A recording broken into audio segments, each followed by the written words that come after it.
Nearly 30 years after his death, Dr. Seuss and some of his books have sparked the attention of cancel culture. Cancel culture is the canceling of someone or something deemed inappropriate or discriminatory. Does Dr. Seuss need to be canceled for his racist portrayals, or are his books a staple of growing up in America? Does cancel culture need to be canceled? My answer to this question is it depends. But I think cancel culture is more beneficial than not because it punishes people for saying or doing discriminatory things. Rarely does anyone face harsh consequences, and it gives the public a way to voice their values. One of the main reasons people want cancel culture gone is because they think it's gone too far. A Morning Consultant poll showed that 46% of people believe cancel culture has gone too far. Although 46% of people believe this, it is largely false. Cancel culture does not go far enough. A Vox article reported on museums not wanting to remove works of art by famed artist Chuck Close, despite him having many sexual harassment accusations. One museum director said, "If we go down this road, our museum walls will be bare." An artist who was attempted to be canceled for sexual harassment wasn't, and his art was left up despite public outcry.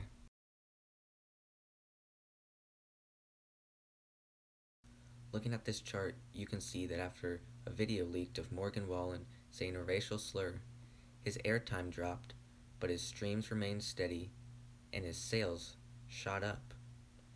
So although you may hear or believe that cancel culture is just canceling everyone, most that are attempted to be canceled face no real consequences. Some even face benefit. Another reason that cancel culture is a good thing is that it punishes people that deserve to be punished.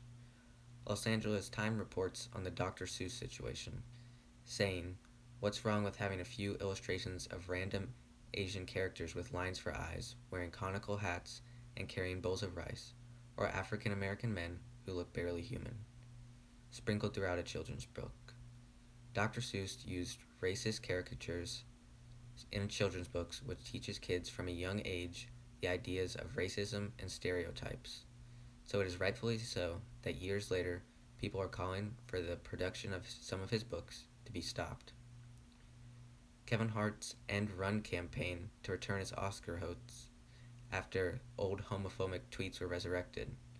Kevin Hart was forced to step down as the host of the Oscars after some homophobic tweets were discovered, and his career wasn't lost, but his reputation was damaged, and deservedly so, as being homophobic isn't okay.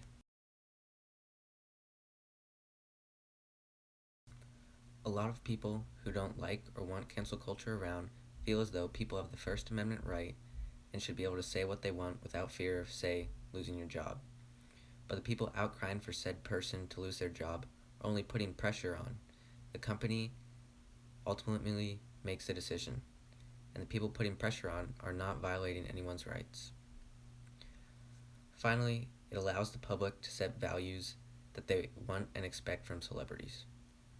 How else do we, the public, who are largely powerless in the everyday execution of systems of value, moderate society without something like cancel culture, where we can point out in real time the attitudes that perpetrate violence and call them out? Vice.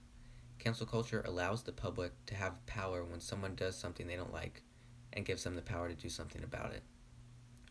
Vice also says active fan bases who create avenues for these figures to move past the bruise to their own political capital without truly confronting the value systems of the people whose support they rely on. These celebrities are built on the fame that the public gives them, and without cancel culture, once they're famous, they can keep that fame and power and abuse it. Cancel culture is important as it sets values that the public wants the people they made famous to follow. Despite what you see by both sides of the media, cancel culture isn't that damaging to society, and those that it does damage almost always deserve it. So take a second before you see something or someone getting canceled and really look into why they're being canceled, and later look if anything happened to the person being canceled before you think, "Oh, look, blank's the next victim of cancel culture." So giving the public the ability to set their values, punishing people that deserve it, and the fact that most who don't deserve it don't face many consequences show why cancel culture is more beneficial than it is detrimental to society. Thank you.